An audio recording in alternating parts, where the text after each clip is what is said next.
can only worry about what you can control and put everything that you have into it.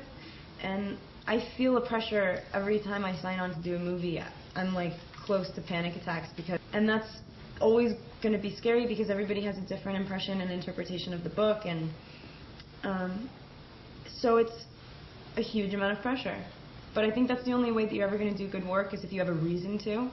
You know what I mean? So like the pressure is good. And it's the first time I felt it on such a grand scale. Like I always, on my small movies, I have that pressure, but it's mine. Yes. And on this pressure is worldwide. So it's intense, but I'm glad that I got the opportunity to do it. Did it feel the same way? Yeah, absolutely. I mean, you can either look at it as pressure or motivation, and that's what we try and stay focused on. And it is such a motivator. I mean, especially when people out there are like in tears saying like, thank you so much. It's like, God, well, I hope you like the next one better. Yeah. You know what I mean? Like, and because I think I think they may. I mean, I hope they do. I really love Psycho.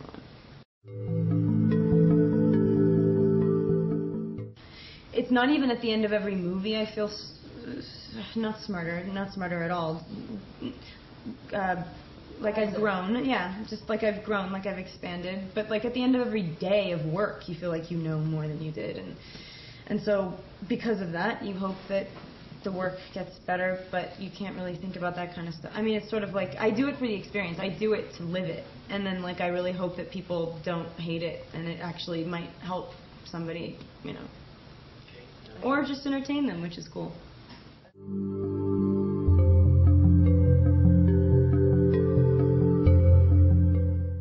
I wasn't the biggest vampire fan out there before this series, and nor werewolf. In the movie, it's not about vampires or werewolves. It's about these characters' relationships, and just the fact that there is werewolves and vampires involved makes it a lot different and heightens everything and makes it more interesting. But it's not a vampire film. It would be like it's a good metaphor for any difficult relationship that people have to like compromise in. You know, it's like maybe this is a sort of strange example, but it's like if you were dating a drug addict and you were in love with him.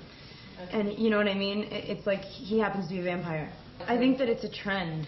I think that because something became so popular, now people would like to... It's just like in music, like... Well, okay, I'm not going to go there. But I mean, I think that it is... it's an interesting subject. I mean, it raises so many questions and themes about, like, you know, what it would be like to live forever, the fact that you don't.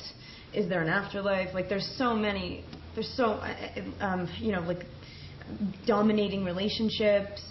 It's just, I think that it's popular and trendy right now, and so people are trying to capitalize on it, but I think at the same time, I'm glad that it is, because it's really interesting, and for once, something has gotten popular that's actually, like, worthwhile.